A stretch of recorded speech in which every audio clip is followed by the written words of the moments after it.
ناظرین، آج ہم بات کریں گے اسلام آباد ہائی کورٹ کے بارے میں، جہاں عدالت نے گلگت بلتستان کے سابق چیف جج جسٹس رانا شمیم سمیت 4 افراد پر توہین عدالت میں فرد جرم عائد کرنے کا فیصلہ کیا ہے۔ ان افراد میں گلگت بلتستان کے سابق چیف جج کے علاوہ خبر چھاپنے والے اخبار دی نیوز کے مالک میر شکیل الرحمان، ایڈیٹر اور صحافی انصار عباسی شامل ہیں۔ اس کیس کا پس منظر یہ ہے کہ سابق چیف جج گلگت بلتستان کا ایک بیان الفی سامنے آیا تھا، جس میں انہوں نے الزام عائد کیا تھا کہ سپریم کورٹ کے سابق چیف جسٹس ثاقب نثار نے سابق وزیر اعظم نواز شریف اور ان کی بیٹی کو 2018 میں ہونے والے عام انتخابات سے قبل ضمانت نہ دینے سے متعلق اسلام آباد ہائی کورٹ کے ججز پر دباؤ ڈالا تھا، جبکہ میاں ثاقب نثار اس دعوے کی تردید کر چکے ہیں۔ منگل کے روز اسلام آباد ہائی کورٹ کے چیف جسٹس اطہر من اللہ نے توہین عدالت سے متعلق نوٹسز کی سماعت شروع کی، تو عدالت نے اصل بیان الفی رانا شمیم کے وکیل کے حوالے کر کے کھولنے کا حکم دیا، جس پر رانا شمیم کے وکیل لطیف افریدی نے لفافہ کھولنے سے معذرت کرتے ہوئے کہا کہ عدالت خود اس لفافے کو کھولے۔ چیف جسٹس نے سوال کیا کہ کیا معلوم اس لفافے میں کیا ہو، جس پر رانا شمیم کے وکیل نے جواب دیا کہ اس کو کھولا جائے، اس میں بیان الفی ہی ہوگا، کوئی لو لیٹر نہیں ہوگا۔ چیف جسٹس نے ریمارکس دیے کہ میں ضروری سمجھتا ہوں کہ اس لفافے کو میں نہ کھولوں، بلکہ بیان الفی رانا شمیم کا ہے، وہی اس کو کھولیں۔ رانا شمیم کے وکیل نے عدالت کو بتایا کہ چونکہ عدالت نے ہی بیان الفی طلب کیا تھا، اس لیے عدالت ہی اس کو کھولے، جس پر عدالت نے رانا شمیم کو حکم دیا کہ وہ لفافہ کھول کر عدالت میں پیش کریں۔ چیف جسٹس نے ریمارکس دیے کہ عدالت نے یقینی بنانا تھا کہ کہیں آزادی رائے سے ہم آگے نہ چلے جائیں۔ انہوں نے کہا کہ اس معاملے کو توہین عدالت نہ سمجھیں، بلکہ یہ عدالتی کارروائی اس لیے شروع کی گئی ہے کیونکہ بیانیہ بنایا گیا تھا کہ یہ عدالت کمپرومائز ہوئی ہے۔ انہوں نے کہا کہ یہ عدالت اپنے آپ کو قابل احتساب بنا رہی ہے، یہ توہین عدالت کا کیس نہیں بلکہ اسلام آباد ہائی کورٹ کے احتساب کا مقدمہ ہے۔ اٹارنی جنرل خالد جاوید نے عدالت کو بتایا کہ رانا شمیم کو یہ بھی بتانا ہوگا کہ جس وقت انہوں نے بیان الفی دیا تو اس وقت وہاں کون کون موجود تھا۔ انہوں نے کہا کہ یہ بھی بتانا ہوگا کہ کہاں پر بیان الفی دیا گیا اور یہ بیان الفی کس نے کس کو لیک کیا۔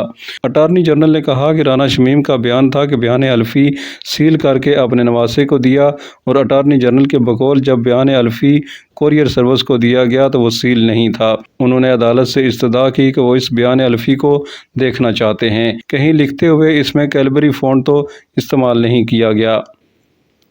رانا شمیم کے وکیل نے دلائل دیتے ہوئے کہا کہ ان کے موکل کا کہنا ہے کہ یہ بیان الفی ان کی پرائیویٹ دستاویز ہے، اور ان کے موکل نے یہ بیان الفی اپنی مرحومہ اہلیہ کے لیے ریکارڈ کروایا تھا۔ انہوں نے کہا کہ ان کے موکل نے یہ بیان الفی پریس کو لیک نہیں کیا اور نہ ہی کسی کو دیا۔ لطیف افریدی کا کہنا تھا کہ ان کے موکل نے صحافی انصار عباسی کو بھی کہا کہ بیان الفی ان کا نجی دستاویز تھا، انہیں کیسے ملا۔ چیف جسٹس اطہر من اللہ نے استفسار کیا کہ اصل بیان الفی اب ہم کہاں رکھیں، جس پر رانا شمیم کے وکیل کا کہنا تھا کہ یہ بیان الفی عدالت کو بھیجا گیا ہے، اپنے پاس ہی رکھیں۔ چیف جسٹس نے ریمارکس دیتے ہوئے کہا کہ اس سے قبل رانا شمیم نے جو جواب جمع کرایا اس میں سارا بوجھ انصار عباسی پر ڈال رہے تھے۔ انہوں نے کہا کہ سارا معاملہ یہ ہے کہ 3 سال کے بعد ایک چیز سامنے آئی ہے، اور جس جج کا نام تھا وہ چھٹی پر تھے، بینچ میں بھی نہیں تھے۔ انہوں نے کہا کہ وہ بھی اس بینچ کا حصہ رہے ہیں، تو کیا چیف جسٹس اطہر من اللہ کے بقول انہوں نے کمپرومائز کیا تھا؟ کمرہ عدالت میں موجود پاکستان بار کونسل کے وائس چیئرمین نے عدالت کو بتایا کہ اب اس پر کارروائی آگے بڑھنی چاہیے، اور بیان الفی میں جن کے نام ہیں وہ جوابی بیان الفی جمع کرائیں۔ چیف جسٹس نے ریمارکس دیتے ہوئے کہا کہ اگر پاکستان بار کونسل یہ کہہ رہی ہے جو بیان الفی لکھا ہے وہ درست ہے، تو پھر وہ عدالت کے ہر جج پر شک کر رہے ہیں۔ انہوں نے کہا کہ اس بیان الفی نے اسلام آباد ہائی کورٹ کے تمام ججز کو مشکوک بنا دیا ہے۔ چیف جسٹس نے ریمارکس دیتے ہوئے کہا کہ اب تک رانا شمیم کو بھی معلوم ہو چکا ہوگا کہ یہ کتنا حساس معاملہ ہے، جس پر لطیف افریدی نے جواب دیا کہ یہ اتنا حساس معاملہ نہیں ہے۔